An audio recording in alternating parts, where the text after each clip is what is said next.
What's up, guys? Day 4, homeless in Nanaimo. So it's been a few days that the good camera hasn't been on me. Yesterday was extremely fucking crazy. We'll go into that. The whole day was really, really weird. What was I telling you about? I had like a couple stories I had to tell you. Crazy homeless guy fought ya. Yeah. And then the guy that stole stuff. And anyways, dude, he just like basically stole a bunch of stuff in front of me. And then that night I got woken up by a spotlight from a cop car. All of that coming up in today's episode.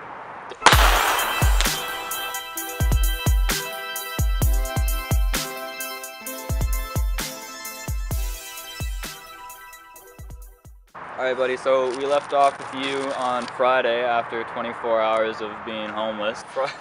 Friday sucked. Anyways, Friday basically I was sitting around most of the day just not doing anything because I didn't want to panhandle. Like I don't know, man. It just takes a lot to panhandle. Like you gotta put yourself out there. You're gonna get rejected. You're gonna have people looking at you like you're a fucking idiot. It definitely can take it out of you. So that day I didn't do much. I just sat around moping and like complaining about where I was. Didn't even make. I don't even think I think it was Friday that I didn't even like make any money and I had no money. And then I think might have been that day that this guy came as I was sitting in the McDonald's a lot, like just kind of moping. And started talking to me. He was homeless. He seemed cool. He starts talking to me about like his philosophy on life. Goes into this shop, comes back out, comes over to me, and he's got all this stuff in his hands that he just stole. And I'm like, okay, right? I didn't know what to say. And then after that, he was like, yeah, hold up, man. I'm gonna go over to this store and steal a guitar. And I was like, dude, like, okay, I gotta be honest, man, like, I'm not into this. It's not who I am. And so that night, 2 in the morning or something like that, like it was raining. I did find a dry place to sleep.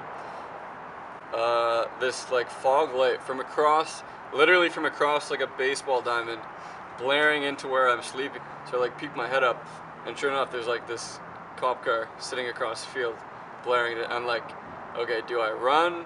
No, probably not a good idea. Do I just sit here and hope that he goes away?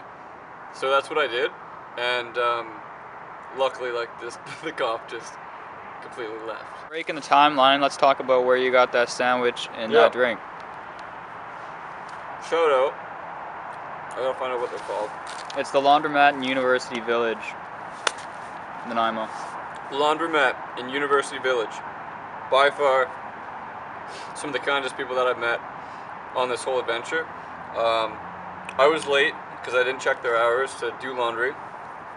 This is still wet, but they let me stay, I don't know, man, like 20 minutes after hours to finish doing my laundry. When I was doing it, buddy left, came back, had this in his hand, and gave it to me in a pop. So pretty generous, man, pretty kind. And so that was like, today was really good, I'll be honest, because I woke up, I was like, okay, man, what could I do today that would be pretty productive, make me feel good? So like immediately I was like, man, like I gotta go to church. Maybe hear some cool songs, like kind of raise my vibe a little bit. One fellow gave me $20 as a helping hand and pulled me aside and like had a good chat with me, and I really appreciated that. So it was like stuff that definitely brought my energy up, like no doubt about it. I think anyone that's homeless, man, if you're around long enough, like for a couple weeks homeless, hit up the church, man. Seriously, it's a good vibe, it's a good environment.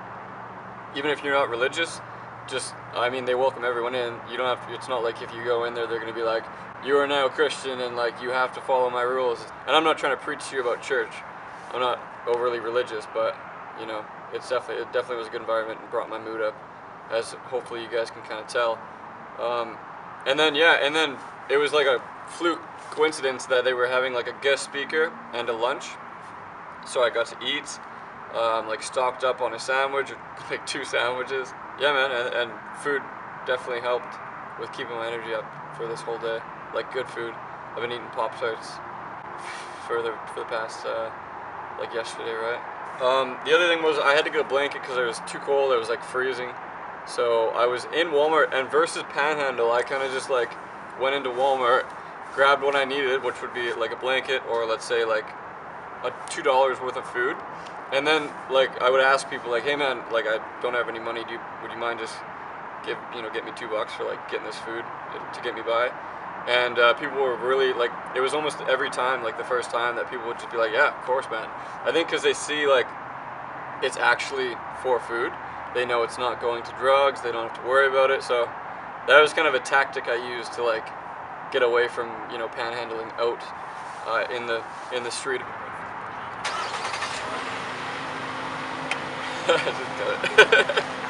It's like, whatever you want, I'll buy it right now. I was like, are you fucking serious? What? So I got a protein bar after having really shitty food all day.